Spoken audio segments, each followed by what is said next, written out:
to another edition of Facing the Nation. I am Malika Ramsey. Thank you very much for joining us on this day, the day when this program is airing live, which is Friday, the 5th day of August 2016. And on the note of the date, it is my pleasure, even before I go into today's program, to wish Mr. C.N. Sharma, Chandranarayan Sharma, who is the manager and owner of this very television station that we're on right now. This is CNS Channel 6, to wish him a very happy birthday. And of course, I wish Mr. Sharma all of the wonderful things that he wishes himself, and nothing but love, health, peace, and happiness. So, C.N. Sharma, happy birthday to you on behalf, of course, the APNU AFC administration and everyone who know you to be the joyful and the wonderful person that you are. We trust that you're having a great day and will continue to have a good one.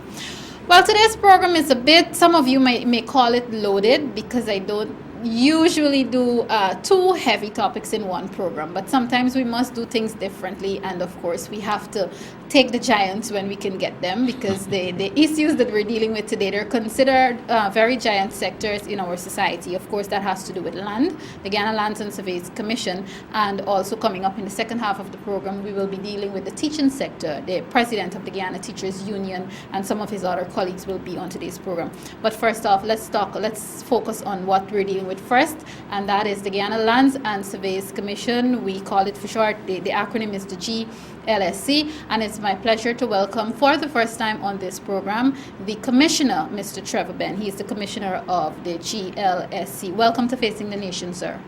Thank you very much, Malika, and good day, Guyana. Right. It's a pleasure being here. Yes. It's wonderful to have you. And viewers, it's interesting that we're going to be chatting with Commissioner Benn at this time. I always remind you that there are so many departments and so many sectors falling, whether it be on the ministry or general organizations as a whole in Guyana.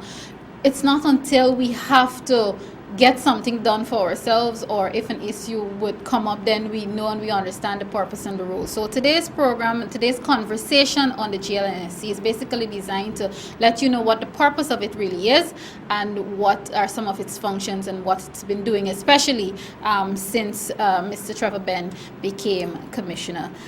Commissioner Benn,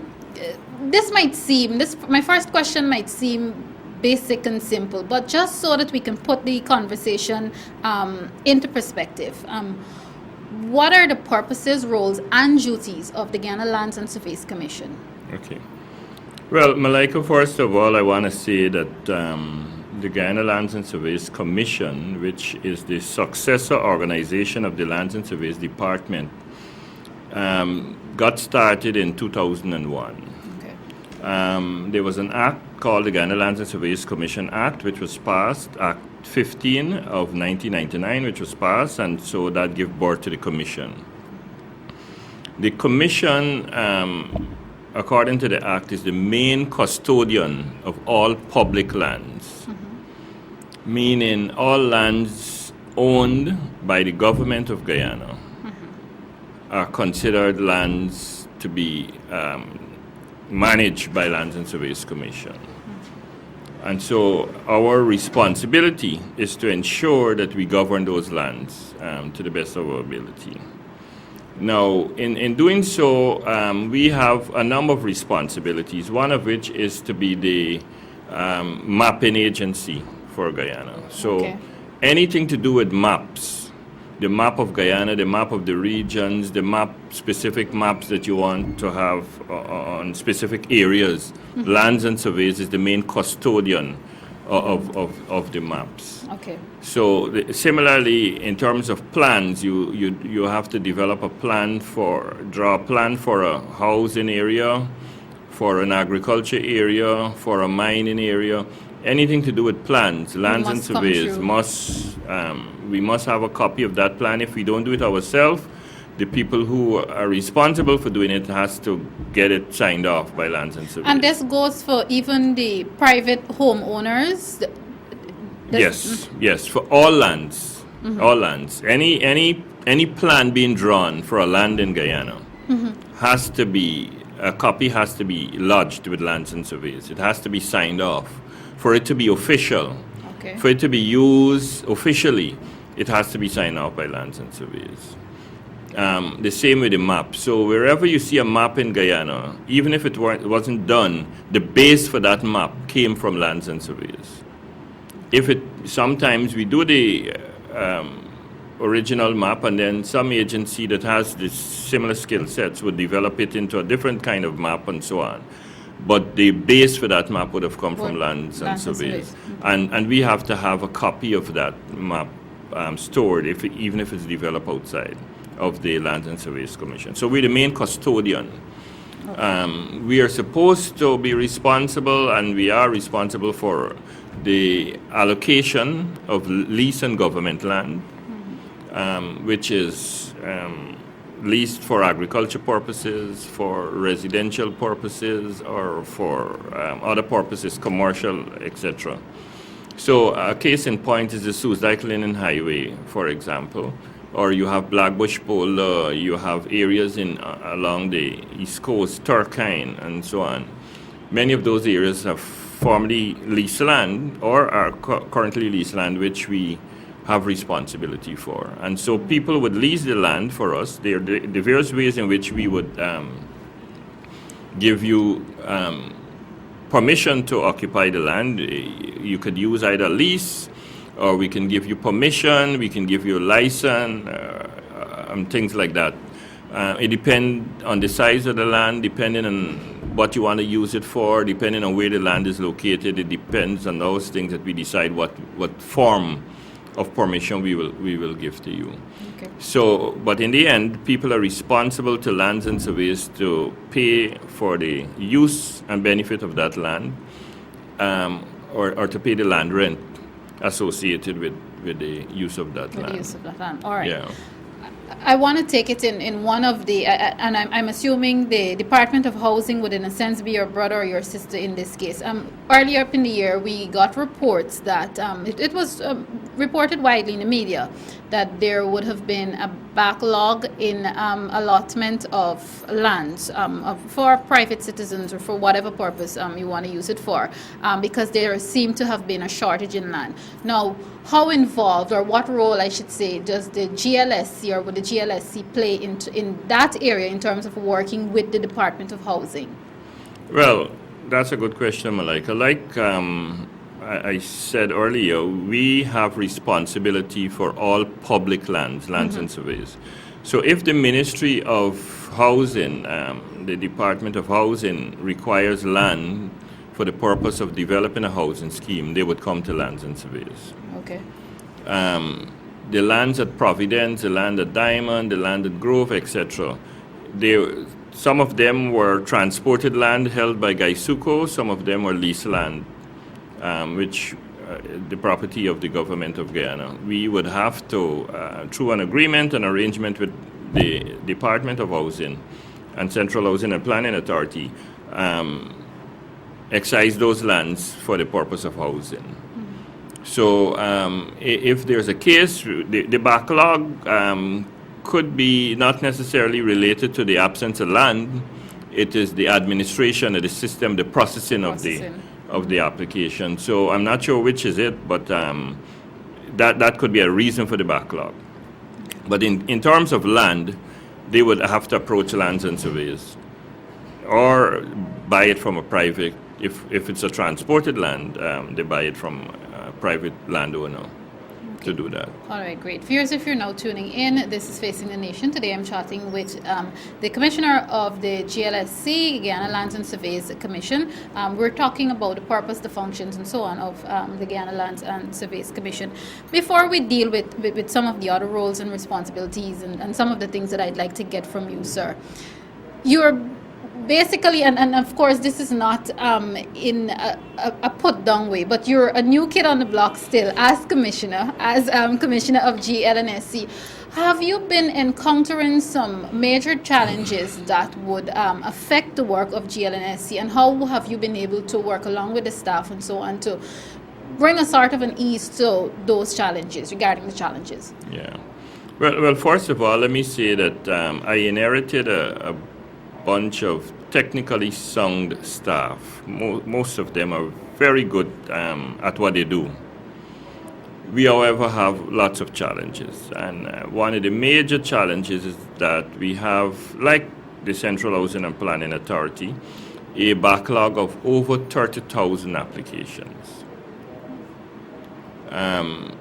These applications dated back all the way to the early 90s, most of them. And so one of my main tasks now is to try and reduce that backlog of application. And they vary, backlog applications for housing lands or for agricultural lands, for commercial lands. So it varies, and it's all across the country.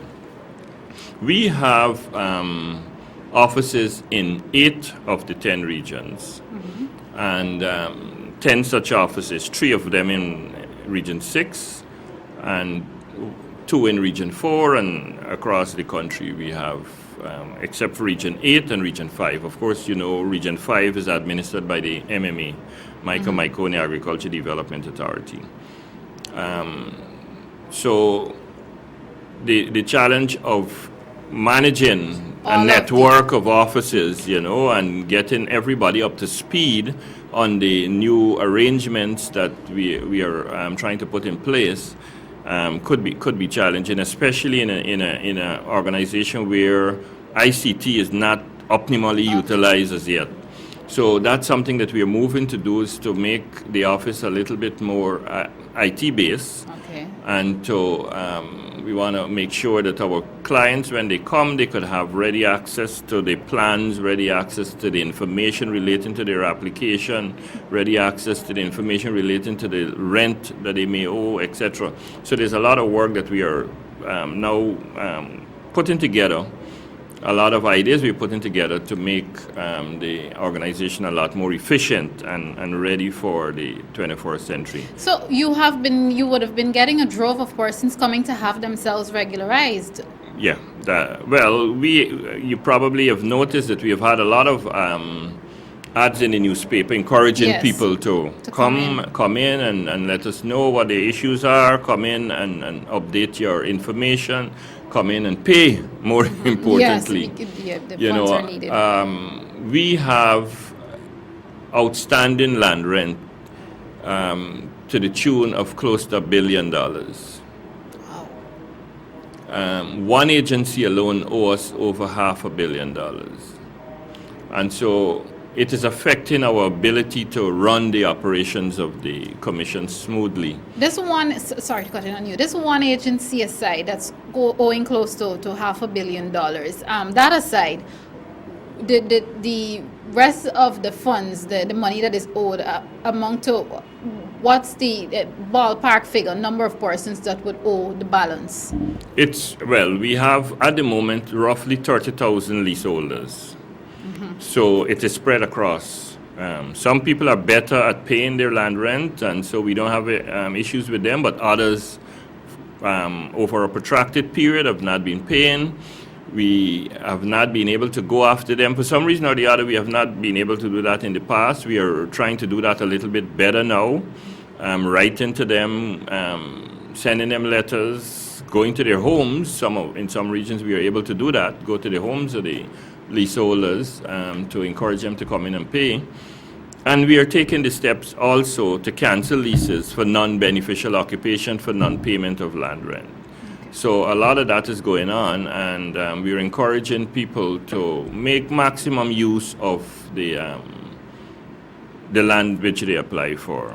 In fact, the conditions of the lease are of such that if you do not utilize the land in the manner which you have been given it, it can be taken away. And so we're going to be enforcing the conditions on the leases a lot more to make sure that the land that is actually issued is used for the purpose which it is applied for. A lot of people we found seem to be interested in speculating. They don't have ready need for the land.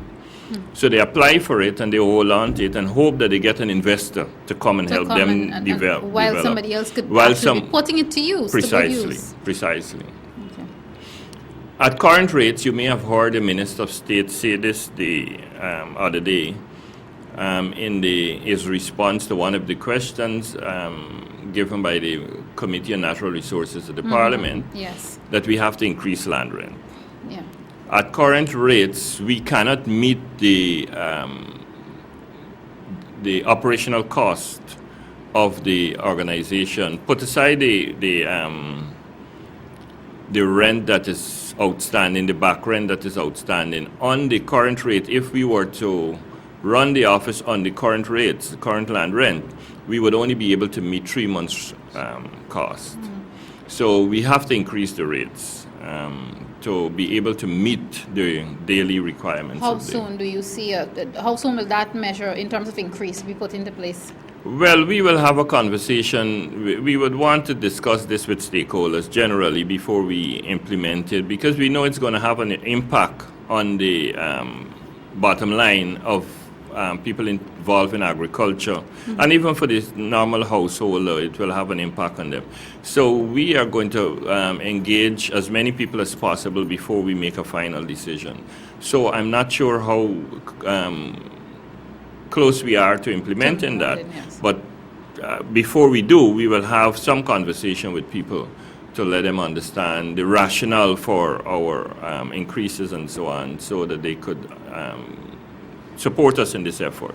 All right. From listening to you, clearly the GLNSC, and I know they would have already have on staff what I would like to call experts or people who are specialized in certain fields. Clearly this is a lot of work to be done, especially when it comes to getting everyone regularized. But are you in a position to say what is the human resource strength in terms of the specialists at the GLNSC at this time, or do you need to go wider? Because too, I'm asking because as far as I know, the University of Guyana is on this path to extending and widening in terms of courses that they offer. And I'm wondering if personnel for the GLNSC would eventually fit in there, or if at this point you're strong enough in terms of specialists.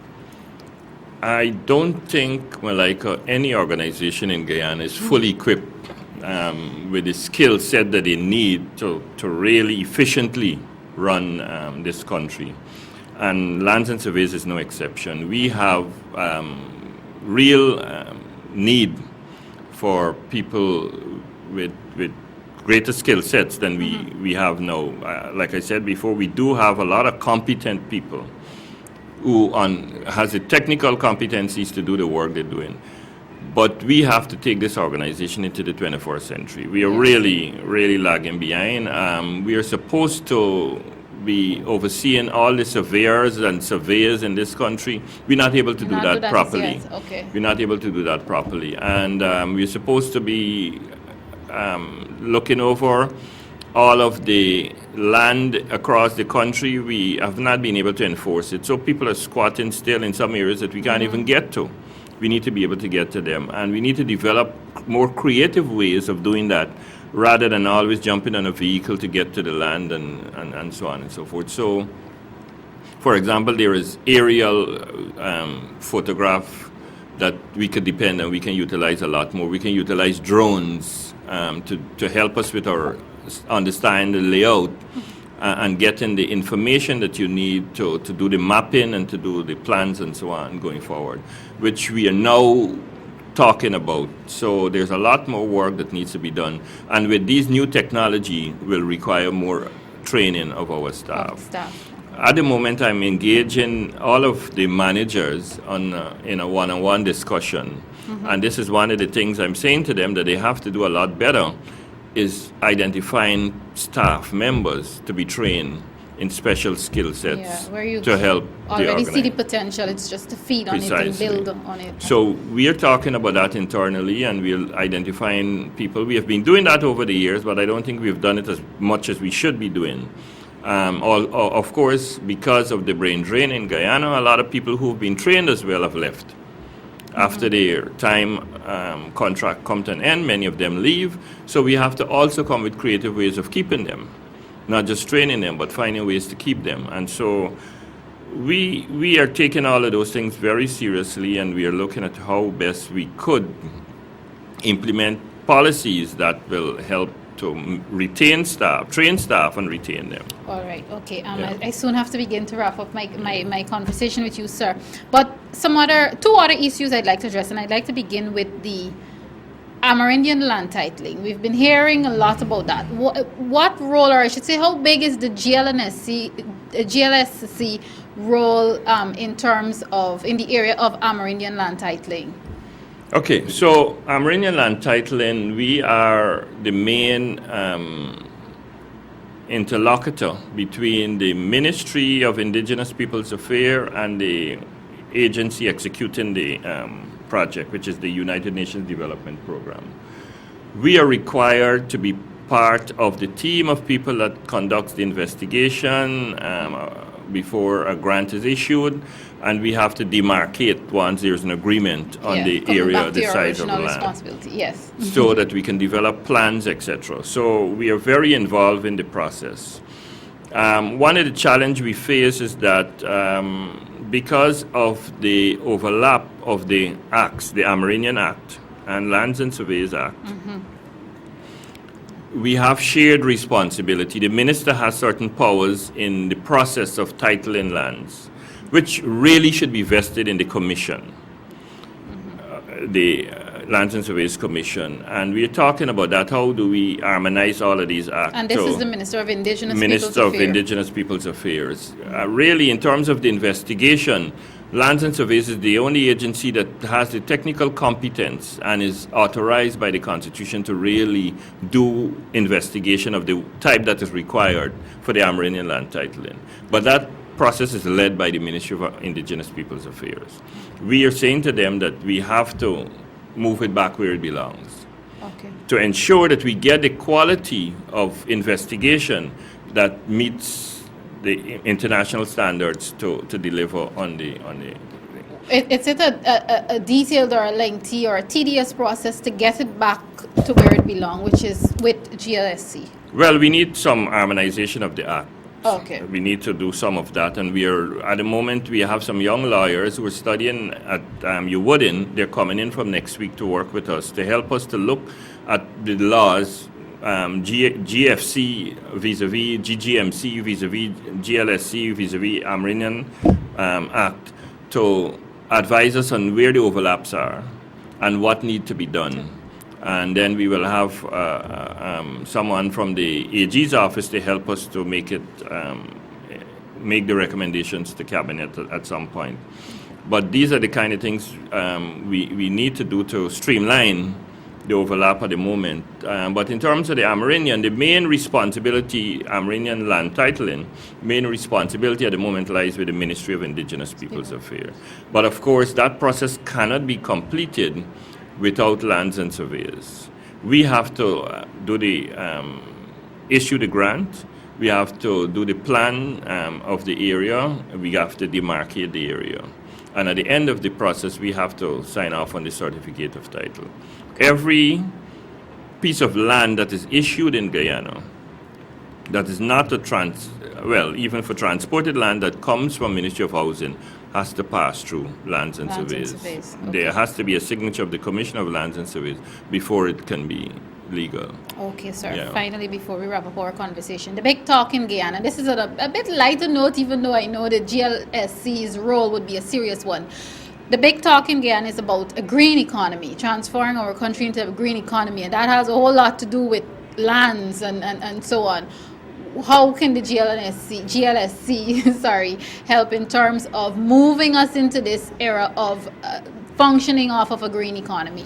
Well, we have already begun to do that, Malika. In fact, Iwokrama, the land that Iwokrama has been excised from our stock of land, and the new area that the government is now proposing, the additional 2 million acres to bring them up to date, is 17% of our land area for preservation, is also going to be excised from Lands and Surveys. So we are contributing to that green economy. But more than that, we are looking in a new project that we're working on to bring about a greater understanding of the the land area that we have across the country, so that through our land use planning, we could advise on what to go where to ensure that there's a good mix of development, and that we don't have a sawmill next to a resort and a resort next to a house, and a chicken pen next to the resort, and so on.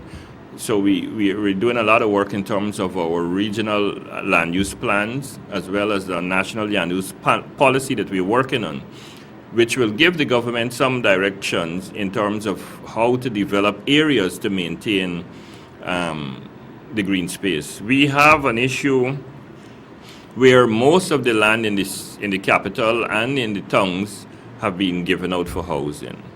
So we want to find a way of the remaining lands that we have in developing to develop green spaces, and green squares. And my idea is to, for example, to have embassies. As I travel, I've seen most recently in Argentina, they have a huge area that is all dedicated to a park, the various squares in the parks, and you have embassies, different countries that has taken responsibility for that a square, and they develop it into a green space of their kind.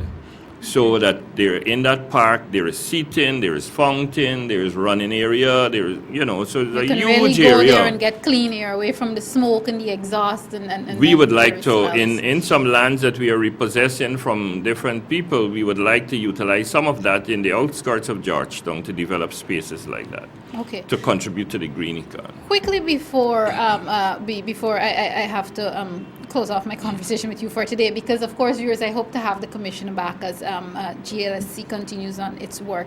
In terms of repossessing land, have you faced much resistance, and are you in a position to handle the sort of resistance you may face in terms of repossessing land? Well, that's a big issue and a good question. Actually, there is a lot of pushback. But, we are covered by the law. The State Land Act is very clear about how to deal with non-beneficial occupation. And our leases, when we issue them, are very clear about non-beneficial occupation. So once that is made clear to the lessee, I think there's a general understanding, because my approach has been to call them in to speak to them. Okay. I've been doing a lot of that, and people understand why we have to do what we are doing, but it has to be done. It would benefit rather than being confrontational. Yeah, we don't just want to. For example, there are people who owe us money. We send them notices. We send people to their office. We call them up. We only go to court when all of that has been exhausted. Okay. And we may be going to court very soon with some people, but it has to be done. It has to be done. I know. It's really and truly, it's for the benefit of all of us. So, Commissioner Benn, Trevor Benn, it has been a pleasure, sir. Thank you for being here on Facing the Nation. Of course, I look forward to having you again. Thank you. All right, great. Viewers, this is Facing the Nation. Of course, if you've missed this conversation, you missed a good one. But of course, there's always an opportunity for those of you who follow me on social media for you to get this conversation on YouTube and on Facebook a little later on in the day. Of course, I've been chatting with the Commissioner of the Guyana Lands and Surveys Commission, Mr. Trevor Benn. We'll take a quick break. On the other side of the break, we will be dealing with the other heavyweight issue on today's program, which has to do with the teaching sector. Stay with Facing the Nation.